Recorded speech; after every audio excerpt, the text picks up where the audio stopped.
Lundi 17 octobre, la nouvelle station de Printegarde qui assure l'alimentation en eau potable de la ville était inaugurée.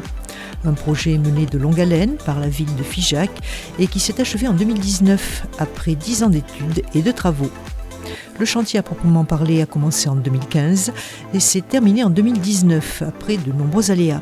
Aujourd'hui, la ville dispose d'une usine à la pointe de la technologie pour assurer le traitement de l'eau directement pompée dans le scellé et qui alimente 6480 abonnés figeacois. Pour le maire André Mélinger, la construction de cette nouvelle usine représentait un véritable défi pour la ville avec un double enjeu de qualité et de quantité.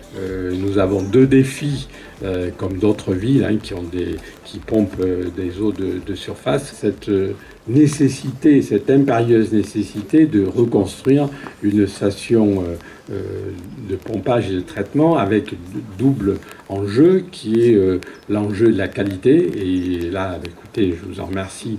Je remercie les concepteurs et les réalisateurs parce qu'effectivement, la qualité est au rendez-vous. Le deuxième défi, c'est le défi de la quantité. Et effectivement, on voit qu'avec le réchauffement climatique, ce défi est de taille. Et donc, c'est bien pour ça qu'on avait prévu dès le début une capacité de stockage un peu hors norme, c'est-à-dire par rapport à la quantité d'eau brute traitée. Effectivement, on avait souhaité doubler la capacité de stockage afin d'avoir une sécurité. Ce nouvel équipement permet donc la production d'une eau de grande qualité, une production sous surveillance continue, avec notamment un système de téléalarme et une vigilance H24 assurée par les agents municipaux en charge du fonctionnement. Des grosses capacités sur des bassins de tête. Cette nouvelle usine, la ville l'a également voulu à vocation pédagogique, en direction notamment des scolaires, qui pourront la visiter, comprendre ainsi le cheminement technique de l'eau et les enjeux environnementaux liés à cette précieuse ressource. L'investissement s'élève à 7,7 millions d'euros avec une participation de l'agence de l'eau Adour-Garonne à hauteur de 600 000 euros.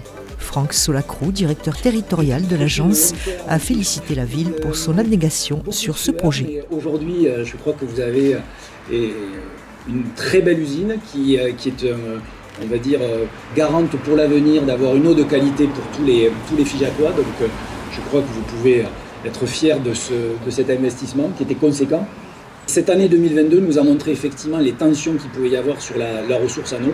Et ce n'est qu'un prémisse de ce que va arriver avec les effets du changement climatique.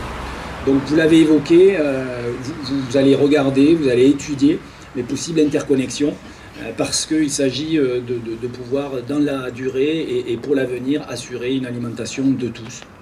Donc l'agence de l'eau, soyez-en sûrs, sera à vos côtés pour étudier ça et vous accompagner de la meilleure des façons. La sous-préfète Anne-Cécile Vial a elle aussi salué ce projet, rappelant l'importance de la sécurisation de la ressource et particulièrement dans ce bassin de vie.